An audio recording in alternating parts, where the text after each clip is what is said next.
Kayılara da, Dodurgalılara da yakışır bir düğün olmalı. 2 otağdan 2 gelin, 2 de güvey çıkacak.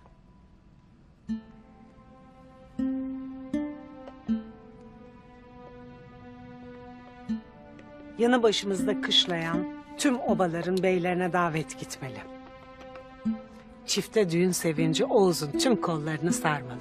Sen ne dersin ağabey? Biricik kızımın mutluluğu için beyler neyi uygun görürse onu yaparız. Bugün benim en mutlu günümdür. Gün doğdu gibi yiğit bir evladım var. Eyvallah beyim. Sağ olasın.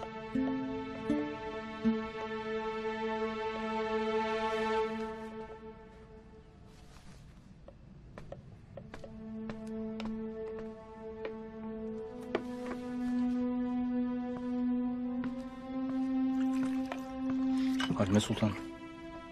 Yüzünden düşen bin parça. Hayırdır? Bugün Selcan Hatun hiç görmedim beyim. Bu yüzden endişelenirim. Yaralı geldiğimde başucumdan ayrılmadığımı bilirim.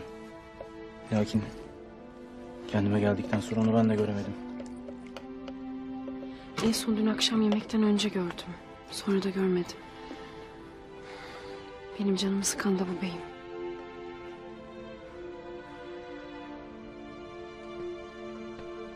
Tuğtekin oğlumla Gökçe kızım neler bu işe?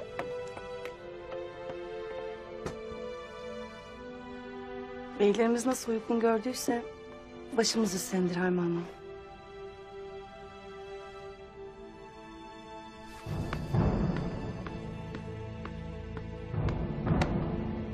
Haymana müsaadenizle. Dumun hap geldi. Gündoğdu Bey'imi görmek ister. Gönder içeri.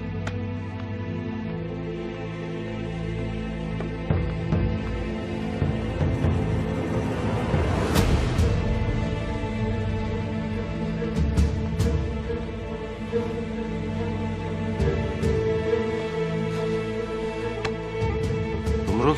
Beyim, Ne oldu? Noyan, Ne olmuş Noyan'a?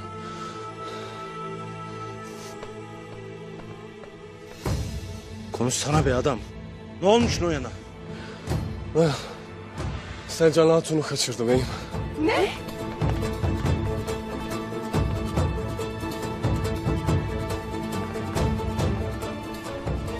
Dumrul.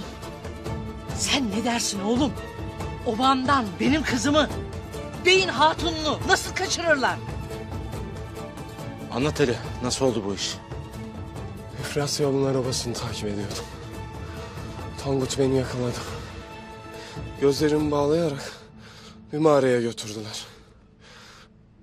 Arabada Selcan Hatun da vardı beyim.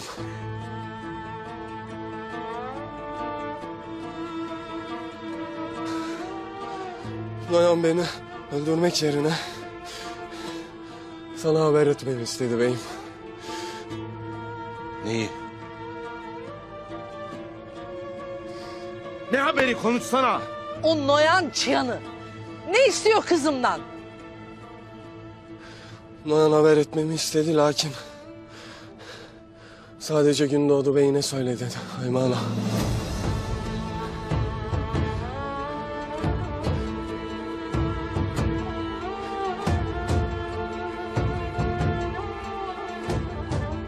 Düş önüme.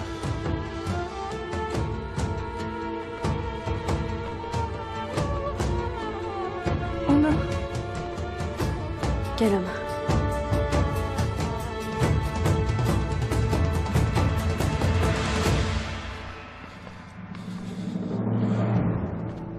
Söyle hele.